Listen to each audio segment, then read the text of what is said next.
se rassembla de nouveau près de lui, et conformément à son habitude, il se mit encore à l'enseigner. Les pharisiens l'abordèrent, et, pour lui tendre un piège, ils lui demandèrent s'il est permis à un homme de divorcer de sa femme. Il leur répondit: Que vous a prescrit Moïse? Moïse, dirent-ils, nous a permis d'écrire une lettre de divorce et de renvoyer notre femme. Jésus leur dit: C'est à cause de la dureté de votre cœur que Moïse vous a donné cette règle. Mais au commencement de la création, Dieu a fait l'homme et la femme. C'est pourquoi l'homme quittera son père et sa mère et s'attachera à sa femme, et les deux ne feront qu'un. Ainsi, ils ne sont plus deux, mais ne font qu'un. Que l'homme ne sépare donc pas ce que Dieu a uni. Lorsqu'ils furent dans la maison, les disciples interrogèrent encore là-dessus. Il leur dit: Celui qui renvoie sa femme et qui en épouse une autre commet un adultère envers elle. Et si une femme divorce de son mari et en épouse un autre, elle commet un adultère. Les petits-enfants et l'homme riche. Des gens lui amenaient des petits-enfants afin qu'il les touche, mais les disciples leur firent des reproches. Voyant cela, Jésus fut indigné et leur dit: Laissez les petits-enfants venir à moi, et ne les en empêchez pas, car le royaume de Dieu est pour ceux qui leur ressemblent. Je vous le dis en vérité, celui qui n'accueille pas le royaume de Dieu comme un petit enfant n'y entrera pas. Puis il les prit dans ses bras et les bénit en posant les mains sur eux. Comme Jésus se mettait en chemin, un homme accourut et se jeta à genoux devant lui. Bon maître, lui demanda-t-il, que dois-je faire pour hériter de la vie éternelle? Jésus lui dit: Pourquoi m'appelles-tu bon? Personne n'est bon, si ce n'est Dieu seul. Tu connais les commandements: tu ne commettras pas d'adultère, tu ne commettras pas de meurtre, tu ne commettras pas de vol, tu ne porteras pas de faux témoignages, tu ne feras de tort à personne. Honore ton père et ta mère. Il lui répondit: Maître, j'ai respecté tous ces commandements dès ma jeunesse. L'ayant regardé, Jésus l'aima et lui dit: Il te manque une chose. Va vendre tout ce que tu as, donne-le aux pauvres, et tu auras un trésor dans le ciel. Puis viens, charge-toi de la croix et suis-moi. Mais l'homme s'assombrit à cette parole et s'en alla tout triste, car il avait de grands biens. Regardant autour de lui, Jésus dit à ses disciples qu'il est difficile à ceux qui ont des richesses d'entrer dans le royaume de Dieu. Les disciples furent effrayés de ce que Jésus parlait ainsi. Il reprit: Mes enfants, qu'il est difficile à ceux qui se confient dans les richesses d'entrer dans le royaume de Dieu. Il est plus facile à un chameau de passer par un trou d'aiguille qu'à un riche d'entrer dans le royaume de Dieu. Les disciples furent encore plus étonnés et se dirent les uns aux autres: Qui donc peut être sauvé? Jésus les regarda et dit: Aux hommes cela est impossible, mais non à Dieu, car tout est possible à Dieu. Alors Pierre lui dit: Nous avons tout quitté et nous t'avons suivi. Jésus répondit: Je vous le dis en vérité, personne n'aura quitté à cause de moi et à cause de la bonne nouvelle sa maison ou ses frères, ses sœurs, sa mère, son père, sa femme, ses enfants ou ses terres, sans recevoir au centuple dans le temps présent des maisons, des frères, des sœurs, des mères, des enfants et des terres, avec des persécutions et, dans le monde à venir, la vie éternelle. Bien des premiers seront les derniers, et bien des derniers seront les premiers. Demande de Jacques et Jean. Ils étaient en chemin pour monter à Jérusalem, et Jésus allait devant eux. Les disciples étaient effrayés, et ceux qui le suivaient étaient dans la crainte. Jésus prit de nouveau les 12 avec lui et commença à leur dire ce qui devait lui arriver. Nous montons à Jérusalem, et le Fils de l'homme sera livré aux chefs des prêtres et aux spécialistes de la loi. Ils le condamneront à mort et le livreront aux non-juifs. Ils se moqueront de lui, cracheront sur lui, le fouetteront et le feront mourir, et 3 jours après, il ressuscitera. Jacques et Jean, les fils de Zébédée, s'approchèrent de Jésus et lui dirent : « Maître, nous voudrions que tu fasses pour nous ce que nous te demanderons. » Il leur dit : « Que voulez-vous que je fasse pour vous ? » « Accorde-nous, lui dirent-ils, d'être assis l'un à ta droite et l'autre à ta gauche, quand tu seras dans ta gloire. » Jésus leur répondit : « Vous ne savez pas ce que vous demandez.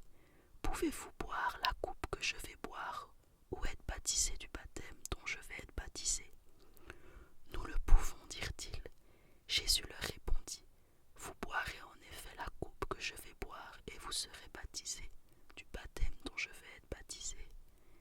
Mais quant à être assis à ma droite ou à ma gauche, cela ne dépend pas de moi, et ne sera donné qu'à ceux pour qui cela est préparé. » Après avoir entendu cela, les 10 autres commencèrent à s'indigner contre Jacques et Jean.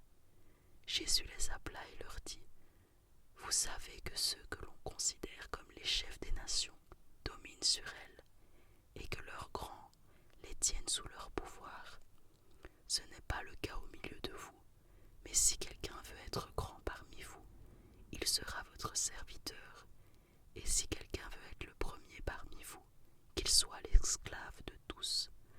En effet, le Fils de l'homme est venu non pour être servi, mais pour servir et donner sa vie en rançon pour beaucoup. » Guérison d'un aveugle. Ils arrivèrent à Jéricho. Lorsque Jésus sortit de la ville avec ses disciples et une assez grande foule, Bartimée, le fils aveugle de Timée, était assis en train de mendier au bord du chemin. Il entendit que c'était Jésus de Nazareth et se mit à crier : « Fils de David, Jésus, aie pitié de moi !» Beaucoup le reprenaient pour le faire taire, mais il criait beaucoup plus fort : « Fils de David, aie pitié de moi !»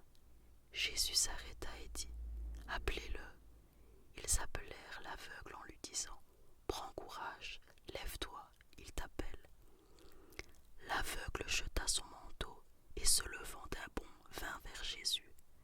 Jésus prit la parole et lui dit : « Que veux-tu que je fasse pour toi ? » « Mon maître, lui répondit l'aveugle, que je retrouve la vue. » Jésus lui dit : « Vas-y, ta foi t'a sauvé. » Aussitôt, il retrouva la vue et il suivit Jésus sur le chemin.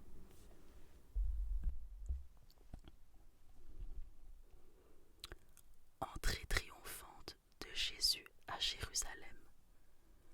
Lorsqu'ils approchèrent de Jérusalem, près de Bethphagée et de Béthanie, vers le mont des Oliviers, Jésus envoya 2 de ses disciples en leur disant : « Allez au village qui est devant vous. Dès que vous y serez entrés, vous trouverez un ânon attaché, sur lequel personne n'est encore monté. Détachez-le et amenez-le. Si quelqu'un vous demande pourquoi faites-vous cela, répondez : le Seigneur en a besoin, et à l'instant il le laissera venir ici. » Les disciples partirent, ils trouvèrent l'ânon attaché dehors près d'une porte dans la rue, et ils le détachèrent. Quelques-uns de ceux qui étaient là leur dirent : « Que faites-vous ? Pourquoi détachez-vous cet ânon ? » Ils répondirent comme Jésus le leur avait dit, et on les laissa faire. Ils amenèrent l'ânon à Jésus, jetèrent leurs vêtements sur lui, et Jésus s'assit dessus. Beaucoup de gens étendirent leurs vêtements sur le chemin, et d'autres des branches qu'ils coupèrent dans les champs. Ceux qui précédaient et ceux qui suivaient Jésus criaient : « Hosanna, béni soit celui qui vient au nom du Seigneur. Béni soit le règne qui vient au nom du Seigneur. Le règne de David, notre Père, Hosanna dans les lieux très hauts. » Jésus entra à Jérusalem et se rendit au temple. Après avoir tout regardé autour de lui, comme il était sortit pour aller à Béthanie avec les 12. Jésus dans le temple. Le lendemain, comme il quittait Béthanie, Jésus eut faim. Il aperçut de loin un figuier qui avait des feuilles et alla voir s'il y trouverait quelque chose. Mais quand il se fut approché, il ne trouva que des feuilles, car ce n'était pas la saison des figues. Alors Jésus prit la parole et lui dit : « Que plus jamais personne ne mange de ton fruit. » Et ses disciples entendirent. Ils arrivèrent à Jérusalem, et Jésus entra dans le temple. Il se mit à chasser ceux qui vendaient et qui achetaient dans le temple, et il renversa les tables des changeurs de monnaie et les sièges des vendeurs de pigeons. Il ne laissait personne transporter un objet à travers le temple, et il les enseignait en disant : « N'est-il pas écrit : Mon temple sera appelé une maison de prière pour toutes les nations ? Mais vous en avez fait une caverne de voleurs. » Les chefs des prêtres et les spécialistes de la loi l'entendirent, et ils cherchaient les moyens de le faire mourir. Ils le redoutaient en effet, parce que toute la foule était frappée par son enseignement. Le soir venu, Jésus sortit de la ville. Le lendemain matin, en passant, les disciples virent le figuier. Il était desséché jusqu'aux racines. Se rappelant ce qui s'était passé, Pierre dit à Jésus : « Maître, regarde, le figuier que tu as maudit est desséché. » Jésus leur dit alors : « Ayez foi en Dieu, je vous le dis en vérité. Si quelqu'un dit à cette montagne : Retire-toi de là et jette-toi dans la mer, et s'il ne doute pas dans son cœur, mais croit que ce qu'il dit arrive, il le verra s'accomplir. C'est pourquoi je vous le dis, tout ce que vous demanderez en priant, croyez que vous l'avez reçu, et cela vous sera accordé. Et lorsque vous êtes debout pour prier, si vous avez quelque chose contre quelqu'un, pardonnez-lui, afin que votre Père céleste vous pardonne aussi vos fautes. Mais si vous ne pardonnez pas, votre Père céleste ne vous pardonnera pas non plus vos fautes. » Ils se rendirent de nouveau à Jérusalem, et pendant que Jésus se promenait dans le temple, les chefs des prêtres, les spécialistes de la loi et les anciens vinrent vers lui et lui dirent : « Par quelle autorité fais-tu ces choses, et qui t'a donné l'autorité de les faire ? » Jésus leur répondit : « Je vous poserai moi aussi une question, répondez-moi, et je vous dirai par quelle autorité je fais ces choses. Le baptême de Jean venait-il du ciel ou des hommes ? Répondez-moi. » Mais ils raisonnèrent ainsi entre eux : si nous répondons du ciel, il dira : pourquoi donc n'avez-vous pas cru en lui ? Et si nous répondons des hommes, il redoutait les réactions du peuple, car tous considéraient réellement Jean comme un prophète. Alors ils répondirent à Jésus : nous ne savons pas.